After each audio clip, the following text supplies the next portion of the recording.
Griezmann, 3 men around him, and somehow finds some space. Ronaldo, fantastic, opening the drive back. He's made himself the tiniest bit of space. Almost feels like a bit of a taunt. Didn't really go for him. Oh! The display there is absolutely ridiculous. The Elastico on the goal line. On the goal line, the finest We of talked about margins. Aussie FIFA. He's not here to make up the numbers. You've said though not to switch players around too much because you need to really understand your players, how they work. I saw your team the other day. I think it's the first time for a while, but you upgrade the same player. So you've got Kante team of the year, right? The man of the match version. Man of the match version, right?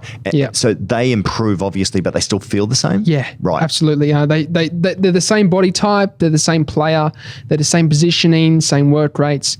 Difference is they're an upgraded version, so they're better. Silkier. And I use the E-League as a prime example.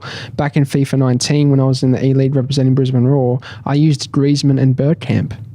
Yes. And those two players were who I was used to. Yeah. I used them in my own ultimate team at home, and I was getting judged and ridiculed like you wouldn't believe. People were saying you're going to lose. Yeah, you just did one on this, didn't you? You just did a podcast on this, or were we talking? I can't remember. Yeah, I did a video on that. And people were saying there's no way because you should be going for CR7 or absolutely. It's like, nah, I know how these players work. That's right. Yeah, and obviously, second in that tournament. Yeah. So it goes to show that you don't need to use players that are the best in the game. You can use who you're used to, where you know they're going to be on the pitch, where you know how they shoot, what their weak foot's like, how many skills they have, and all that sort of thing. Do you feel that there is, like, between, say, 21 and 22, that the players sort of feel the same? Like, do you go for the same players again?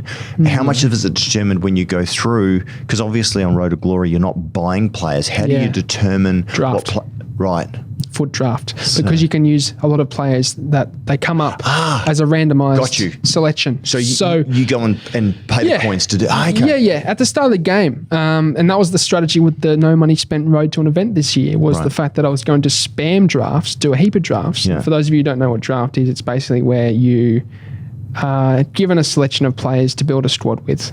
And you can obviously, and then you play 4 rounds. The amount of rounds that you win determines what prize you get at the end.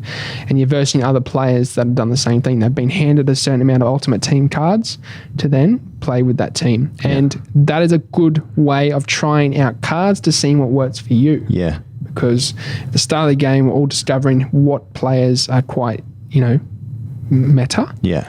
I don't like that word. I like using overpowered. But why don't you use Chad? Yeah, what players are quite Chad? Yeah, I like that. You can thank me for that. Yeah. What players are quite Chad? You can try them out. Actually, we've got to say thanks to Boris for that one because he's kind of coining that one. But that's funny. Okay. So that's pretty good. So of all the players on your team, like for me, honestly, Mkhitaryan is like next level. Like I'm glad I did the SBC for him. He's relatively hard to fit in the squad. And I'm kind of forced now to use Di Natale as well too because he's obviously helps with the link. He's actually pretty bloody good too. He is good. Who's your favourite player that you're currently playing with? Mbappe. Yeah. How good is Mbappe gold? Because I see a lot, because I had him, right? And I said, I'm going to switch out because I got Mkhitaryan and kind of couldn't make it fit. How good is the gold? Like, because if you're looking for a cheap squad, like and what about cheap Kante? He's still pretty good too, right? Unreal, yeah. I was only just using those two, the gold standards, probably around a month ago. Yeah. And I qualified for FGS 3.